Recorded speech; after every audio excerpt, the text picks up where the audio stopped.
कॾहिं बि लही नथो सघे उनजो शायदि असांजो सॼी सिंध ऐं असांजो भेनरूं आहिनि।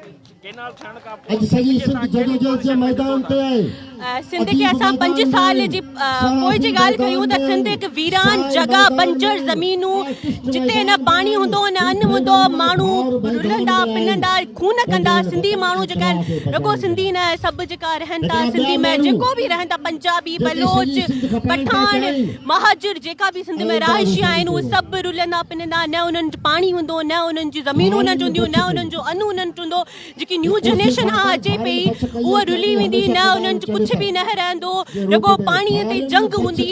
रसूल बख्श पलीजो साहब फरमायो हो त हीउ जेको केनाल अगरि ठही विया त सिंध असांजी वीरान थी वेंदी, सिंध असांजी खपी वेंदी। थी माण्हुनि खे गुज़ारिश थी कयां सिंधी माण्हू सभु गॾु थियनि असांजी रैलियुनि में ही काड़ो ही रमज़ान न ॾिसनि। अगरि तव्हांखे पंहिंजो पाणी बचाइणो आहे त तव्हां सभिनि खे उथणो पवंदो, न त तव्हां सॼी ज़िंदगी रमज़ान वांगुरु गुज़ारींदा। न पाणी हूंदो न अन्न हूंदो त तव्हां सॼी ज़िंदगी रोज़नि वेंदा। सभिनि खे चाहियां थी सभु असांखे साथ ॾियो। सभु सिंधी घर में लिकी न वियो, सिंधी सिंधी थियो। सिंधी क़ौम आहे त सिंधी जागो।